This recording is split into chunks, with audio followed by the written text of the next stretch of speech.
This is David Diaz, former WBC lightweight champion of the world, and you're listening to The Grueling Truth. Hey, welcome to The Grueling Truth weekly boxing show, Inside Boxing. This is edition 2. We're going to look back on the pay-per-view fight last week, the heavyweight title fight, and look at what's going to come up this next week.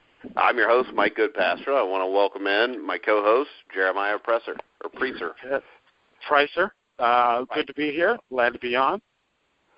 Well, you're lucky I even remembered your last name there. I'm doing it once today. Yeah. You'll get it right sooner or later. Yeah, and if you're listening in, check out our new website on thegruelingtruth.net. It was just updated a couple days ago. It looks pretty good. But like I said, we're going to review last week first. We'll start off with the Timothy Bradley, Manny Pacquiao pay-per-view show. We want to talk a little bit about the undercard. I know Arthur Abraham obviously was either much older than what we thought, or the guy who was fighting was just a lot better than we thought. Well, I think it's a combination of both, to be honest with you. I mean, Gilberto Ramirez, I saw him live in Denver on the Rios Alvarado 3 undercard, and he fought Maxim Blasov, a crafty guy from Russia, and he just didn't look that impressive to me. But against Abraham, he boxed well, he jabbed well, he used his size well, dictated terms every bit of the way. With Abraham, I just think the bad Abraham showed up. I think he's aged, but he's always kind of been kind of the fighter hit or miss. There's been a lot of he isn't known as a hard trainer. I'll put that out there, and he just has hot and cold performances. Like against Stieglitz, he had a cold one and it gets stopped, and I think that Abraham showed up. An aged bad Abraham showed up, and his complacency just hurt him. He didn't throw enough shots. Well, and that's always been him, though. I mean, other than maybe the Edison Miranda fight, I mean, he's always not thrown a lot of punches. Yeah, but that's true. He just puts the earmuffs on. He comes at you and he tries to land hard shots. And in Germany, when he's largely facing overmatched opponents, it's good enough. But against Ramirez, it just didn't do the trick. I was underwhelmed. But Ramirez looks like he's progressed, and I was pretty impressed with him. All right. You want to go ahead and go to the main event here? Sure. Yeah. Which I don't know if there's a lot to that. It's kind of like the fight. We both picked the fight wrong, but I think we both were looking for a boring fight where Bradley would just outwork him. That didn't happen. It's really disappointing to hear two guys after they get in a fight talk about where we're going to eat breakfast the next morning together also. So, I mean, I like my guys like, Vinny Pazienza and Greg Haugen, where if they had a chance, they would stab each other. Yeah. Go-getters. But, I mean, what was your take on the fight? I thought it was a more technical affair than the first two. Bradley came out. He tried to box. You could tell he had a game plan. He came out. He tried to box. Pacquiao, I think, is just, even at his age, I mean, Pacquiao still looks deteriorated to me, but even at his age, he's just a notch above Bradley. Bradley came out, tried to box, tried to use his jab, tried to circle, and Pacquiao was just too fast for him, could time him too well. He ended up having to change game plans or try to change game plans later on in the fight, and he just couldn't get it. He'll never beat Pacquiao, in my opinion. Pacquiao is just, again, a notch better. Well, let's hope to God they don't give him a fourth chance. Oh, geez. No. I think Bob Arum, if he's smart, I know he likes to keep the money in-house, but I think if he's smart, he'll try to push. Because I know he wants Pacquiao to continue fighting. I mean, that's his money, man. I think he would probably try to push for a Pacquiao-Mayweather rematch, or maybe a fight against Terrence Crawford, though. I'm not certain of that one. I don't think they'd want to risk Terrence Crawford. I think Terrence Crawford would take Pacquiao apart right now. Yeah. Well, a couple years ago, no. I mean, Manny Pacquiao, let's face it, Manny Pacquiao, no matter what you want to say about him, he is a great fighter. Timothy Bradley is a very good fighter. And absolutely. The difference between very good and great most times is pretty significant, and I think we saw that in the fight Saturday night. Right. No, I agree. And even again at Pacquiao's age, he still showed that he is one of the top welterweights in the world, and I think one of the best fighters in the world. I mean, a lot of people had Bradley at least. I would say they probably had him a top 15 pound type guy. I mean, he's had a good long run. He's got a good solid resume, but Pacquiao, he's just too quick. Well, that, and I think the killer is Bradley does not punch hard. So, I mean, even if he catches Pacquiao, he's not going to do any damage, which means Pacquiao has no fear that he's going to catch a shot like he did from Juan Manuel Marquez. And Pacquiao with no fear is just, he's going to win. Right. But, all right, we'll go to the other fight. If you want to call it a fight. That would it looked more like Christy Martin against Anthony Joshua, but it was Prince Charles Martin against Anthony Joshua. Second round knockout. What was your take on it? Again, it wasn't much of a fight. I think Charles Martin was kind of exposed. You know, a lot of people, again, there was a lot of mystery going into the fight. We didn't know how good Martin really was because of the way he won the title against Glazkov. I think Martin's intentions, though I don't think he could ever enact them, his intentions, I think, were to get Joshua into deep water and try to drown him. But he just let Joshua get off consistently with straight shots, and he had almost no fistic rebuttal. I mean, he would throw a pretty pad jab here and there. He tried a few counter shots, but nothing he did prevented Joshua from doing whatever he did. I mean, the ending was just inevitable. I'm still not sure what to think of Joshua because Martin looked so bad in that fight, but the crowd was amazing. Yeah, and I mean, it's good for boxing. I mean, you know, hell, even Frank Bruno could sell out Wembley Stadium in England. And I think Joshua, I still have doubts about him too, especially if somebody takes him into deep water, especially if a big-time heavy, Deontay Wilder catches him on the chin. But, I mean, the same questions can be asked of Wilder, really. Yeah, no, I agree. I mean, Wilder, it's kind of odd for a fighter with 30-plus fights. You know, there's still this much mystery around him. But there have been some incidences in Wilder's career. I'm trying to think of the fight. There used to be video footage of, who did he fight, Broniers? I'm trying to think of his name. But he fought a guy and actually got hurt really badly and was dropped. It looked like he kind of got hurt against this fat over. Yeah, I know the fight you're talking about. I can't remember who it was either. Yeah, I remember reading an article about it. I remember them trying to take down the video footage, you know, so it wouldn't be displayed to the world. But, you know, I think Joshua and Wilder are both, I don't want to call them chinny, but they can certainly be hurt. I mean, White hurt Joshua. Joshua didn't really look that good when he was hurt. And Wilder, I've seen stunned, you know, a couple of times. He's been a huge guy. Really, let's face it, if you're a heavyweight, 200-pound man's hitting you, you can be chinny at any time. Yeah. So maybe we're reading too much into it. Maybe we're not.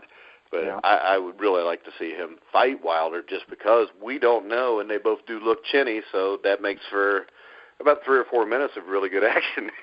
Yeah, no, I agree. I mean, the heavyweight division, there's more parity. You know, when Klitschko was dominating, he looked clear and away, besides when Vitali was on, you know, when he wasn't injured. Vladimir looked clear and away the best. I think there's more parity in the heavyweight division now, and I like that. I think there's more interesting matchups to be made. But Wilder does have to get past Povetkin first, and I'm not sure that's a gimme. Yeah. All right, let's go ahead. We'll go ahead and preview the fights coming up this weekend. I think the biggest fight's Errol Spence against Chris Algieri. What's your first take there? I think this is the first time Spence has really stepped up in competition. No, completely agree. Spence has been, his latest opponents haven't really given him much. There hasn't really been much stylistic difference between them. Algieri is a guy who can box and fight a bit. I mean, he's changed his style. He's been a bit more aggressive since he's introduced Jackson into his camp. You know, he fought aggressively against Khan and looked pretty good. He showed he could box against Provodnikov. He's a well-rounded guy, but I think what's kind of safe here for Spence, who does look like a very good prospect, though, again, there's still some questions until he beats a guy like Algieri, who's a gatekeeper, or, you know, a guy you beat to get introduced into the top 10. I think Algieri doesn't punch hard, so there's less risk there. But I think it's a really good fight and should tell us where Spence belongs because Algieri's had a good, solid schedule lately. He's fought a lot of good fighters. Yeah, I mean, his last 3 fights, I think he beat Provodnikov. He lost to Manny Pacquiao by decision. He got knocked down. He looked like a yo-yo in that fight, but he always got up. You know, and I mean, then you talk to Amir Khan fight. So who are you leaning towards in this fight? I think Spence takes a decision. I think Spence is a good puncher. I'm not convinced he's a great puncher. I haven't seen any, real one-punch knockouts, though I think him being the bigger man, he might be able to wear Algieri down and stop him later in the fight. But because Algieri's shown a lot of grit, a lot of heart, and I think he's a good fighter, I think Spence pulls out a decision. Well, my take on it is I'm going to disagree with you, and not because I'm picking Chris Algieri. I think Spence will wear him down and stop him late in the fight. I think he's got great hand speed. I really like Spence. I think this fight will really tell us if he's got the stuff to be a great fighter or not, or at least to be a solid champion. Next fight would be Jose Pedraza against Stephen Smith. What's your take on that one? Okay. Real quickly before I get into that, I just wanted to note that I believe if Spence wins, he's the IBF mandatory, which means he would fight Kell Brook, if I'm not mistaken. That would be an interesting fight. Granted, Spence gets through this. But in regards to the Stephen Smith Pedraza fight, Pedraza has a strong amateur background. I believe he was an Olympian. He's looked really good up until the Edner Cherry fight. He can box. He can fight a little bit. He's got good size. Stephen Smith, he's a relative of Callum Smith, the British prospect. I can't think of his first name right now, but the other brother Smith has the WBO title at 154, and Stephen, he has a very similar style to his brothers. He comes at you with a high guard, high work rate, goes to the body well. I think he will be competitive early, but I think Pedraza wears him down. Again, Smith doesn't like Algieri. Smith doesn't have power. So I see Pedraza, I think this is kind of a setup fight for Pedraza to get a knockout and move on to bigger and better things. Yeah, I completely agree on this one. If you look at Stephen Smith, even his wins lately have been against guys that were 20-13 or 16-12. I mean, the one decent fighter he fought was Lee Selby, who knocked him out. I think Pedraza wins this fight by a 5th or 6th round knockout. Yeah. That brings me to what I feel is another big fight this weekend. I mean, I don't know how big it is. You got a big name. I think it's probably going to be a blowout, but you got Gary Russell against Patrick Hyland. Yeah, I think that's a mismatch. I think that's a gimme for Russell. I think he's much too good for Hyland. Hyland's he's a quality European level guy, but Russell's just too fast. I don't think Russell's a big hitter, but he hits too hard for Hyland. I just see it as a mismatch, and I hope Russell being under the watch of Al Heyman, I hope he tries to unify with the other guys under his management after this. So I assume you're going with Russell? Yeah, I think Russell knocks him out pretty early. I'd say about 5th or 6th round. Yeah, I agree, even if it goes that far. All right. We'll go with our old boxing topic tonight. It's going to be this. I wrote an article, I don't know if you saw it or not, about the 10 worst heavyweight champions in history. Did you happen to read it? I caught a glimpse of it. I didn't go through it in detail, unfortunately. I read all your stuff, but all right. But and the thing is, I caught a lot of flack, a lot of people yelling at me because I didn't have like Bruce Seldon and stuff in there. But to me, Bruce Seldon, Charles Martin, Tony Tubbs, guys like that were not actual heavyweight champions of the world. I went lineal heavyweight champions. I mean, who would be some guys that would be on your list? Well, I think you're a good man for sticking with the lineal because it's just too damn easy to be a titleist. But I think Braddock is one. A lot of people would probably disagree. Some people have. Well, Braddock was more of a light heavyweight. He was a really good light heavyweight. He was. I mean, he lost to Khan, I believe. He was a good light heavyweight, but as a heavyweight, I just didn't see him as anything special. I mean, he got over. Yeah, he lost the light heavyweight title fight to I think Tommy Lofgren. A few years before he got the shot at the heavyweight title. But yeah, I had Braddock. I think I had him at like number 3 or 4. Yeah, I think Braddock's a good choice. He looked terribly outmatched against Lewis. Lewis just looked head and shoulders above him, knocked him out. Braddock was, known for his toughness, just got steamrolled. I would say that James Buster Douglas is another bad one. I mean, he looked really good against Tyson, but that wasn't the best Tyson. And he just looked fat and out of shape and got wrecked against Holyfield in his first title offense. It was kind of pathetic. Okay. You got anybody else? Who would be, I mean, the guy to me that I had at 10 that I didn't want to put there because I thought he was a really good fighter was Floyd Patterson. Okay, I know you put Floyd Patterson on there, and I saw a lot of people giving you flack for it. I saw somebody share that, actually, and they were giving you flack for the Floyd Patterson pick. That's fine, because the more flack they give me, the more other people will read it, so I'm good with that. Well, in my opinion, I don't think Floyd Patterson was that great. A lot of people like him. You know, he's trained by Custom Model. Custom Model, he had that style, you know, nice bob and weave, quick hands, whatnot. But when you look at his resume at heavyweight, there's nothing special about it. I mean, it took him like 11 or 12 rounds to get rid of Brian London, who was absolutely atrocious. Right, and he goes back and forth with Johansson. I mean, Johansson, in my opinion, he had a big right hand. You know, good for him. And what did Johansson do after those 3 fights? Retired? Not much. Yep. Yeah. And not only that, with Floyd Patterson also defended against a guy who had no professional fights. He had a guy who was it Pete Rademacher, wasn't it? Exactly. The guy had no professional fights, just made the jump from the amateurs. And how long did he duck Sonny Liston? For quite a while. And which will tell you that at least his management knew it was down. Yep. Well, and when we finally got the fight, look what happened. Floyd Patterson, no shot.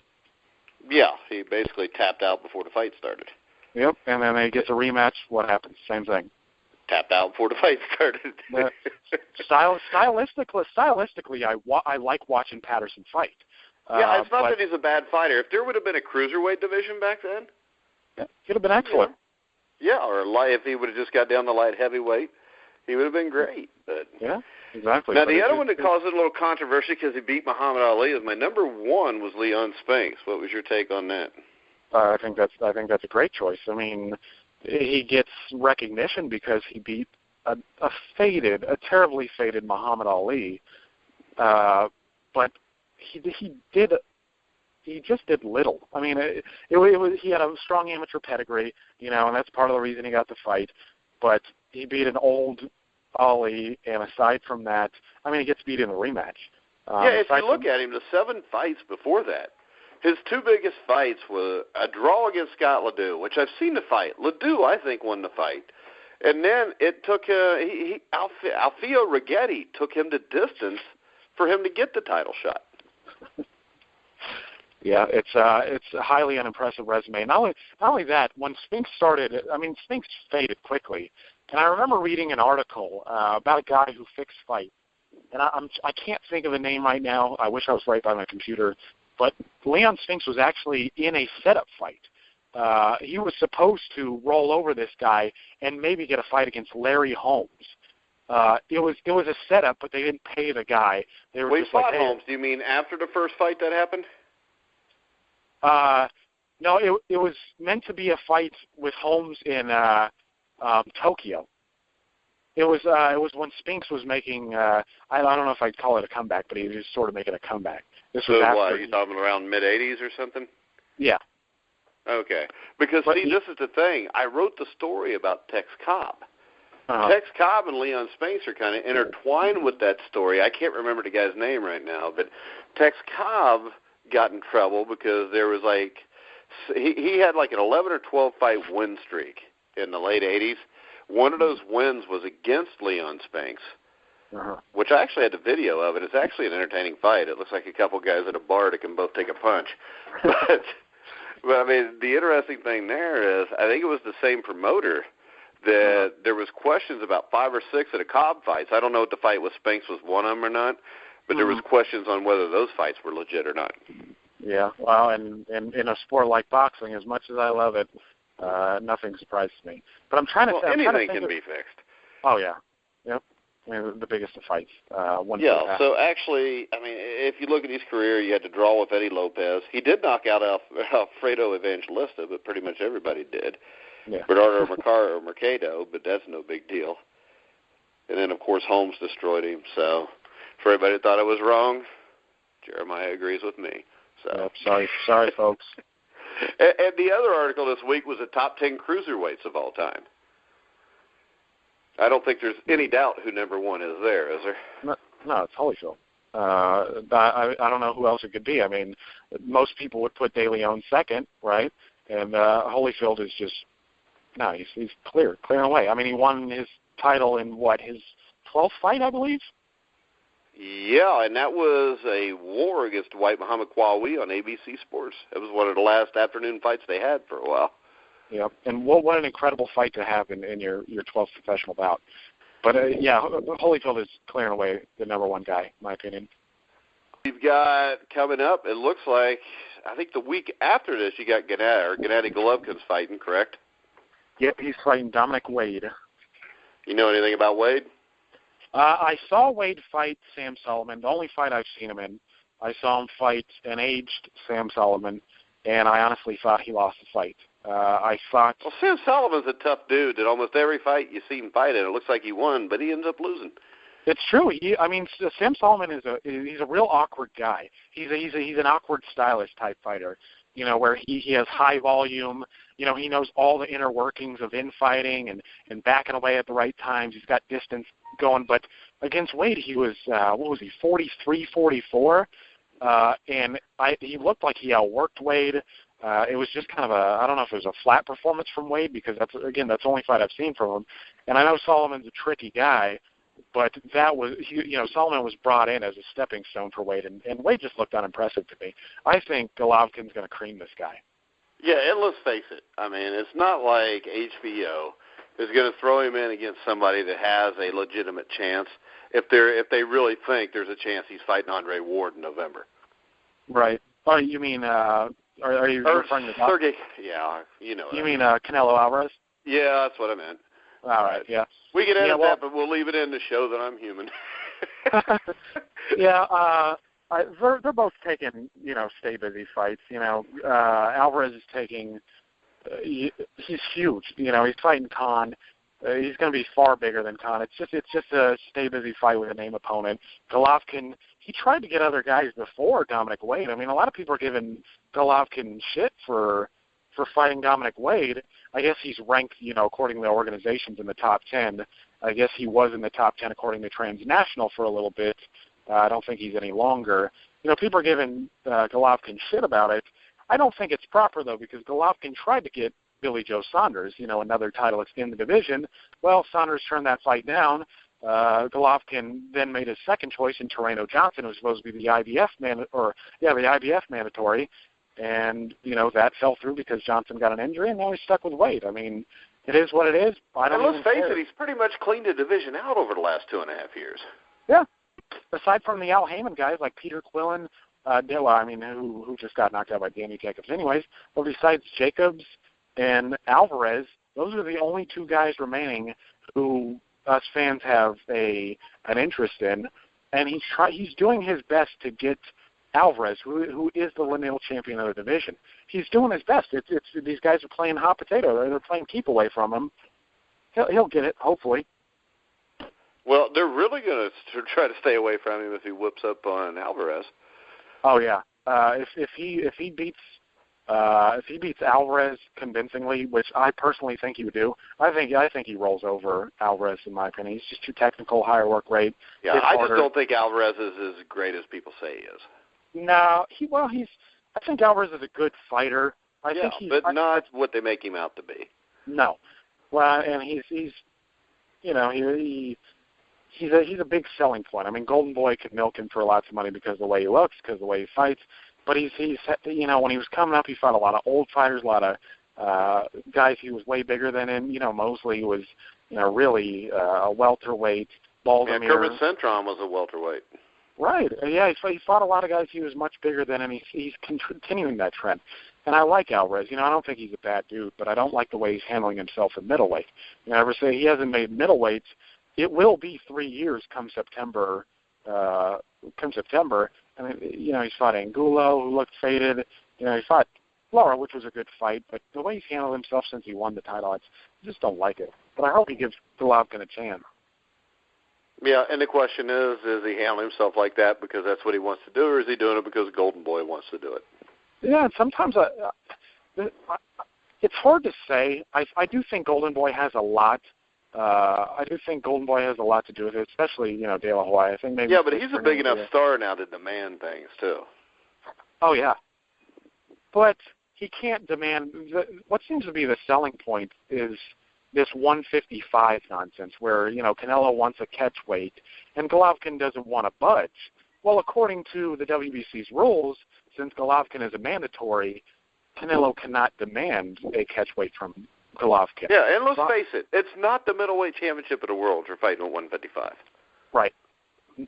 Nope. I mean, Sugar Ray Robinson didn't ask Joey Maxim to fight at 170. Nope. Yeah. I mean, how many? I don't get it. It seems to be this new trend, and I think Mayweather helped set that precedent. I think Sugar Ray Leonard started the precedent. I do too. I think he started it, but I think Mayweather's kind of taken it to. Yeah, Mayweather perfected it, and then Pacquiao jumped on board too, I believe. Oh yeah, he fought Margarito at 152. I just don't want it. There's too many divisions as is. There's no reason, especially with weigh-ins the day before the fight. When you see Canelo come in and he looks like a light heavyweight. He's at least a super middleweight. And he's saying, he's weighed more than Golovkin in an unofficial weigh, and he's been up to, I think, 174 against Trout. He looked about that against Cotto, and Golovkin, I think his highest has been 173, so there's a pound difference. But there's no good reason, in my opinion, to have a catch weight, to demand one, to even worry about it. There's too many divisions, too many belts. Just get on with it. Well, you think maybe it's a way to get out of the fight? It could be. Alvarez keeps saying that he's comfortable at 154, even though he hasn't made the weight in 2 years. People keep saying that he makes it easily. Yeah, and he'll win 170 or 175 when he fights Khan. Yeah, he'll be massive. Yeah, he'll be 15 to 20 pounds heavier than Khan. Oh yeah, and he's fighting a guy. I like Khan. He fights whomever, but we're talking about a guy who was getting rocked, who got stopped by Bradis Prescott at 140 pounds. Alvarez doesn't have Golovkin power, but technically at middleweight against a guy who was rocked at 140, it's just a mismatch. Like yeah, it's just a mismatch if Alvarez chooses to apply pressure early. Yeah, and he's going to. Khan will make it interesting for a couple rounds until he gets caught. Yeah. A lot of people think that maybe Khan will make it interesting with his hand speed. That's going to be diminished at 155. We'll see how it works. I don't see that as whatever. It's a stay busy fight, hopefully until a Golovkin fight around Mexican Independence Day. Yeah. But hopefully they do fight. I would pay to see that one, and I think Golovkin would knock him out. But I would. Yeah, no, I agree.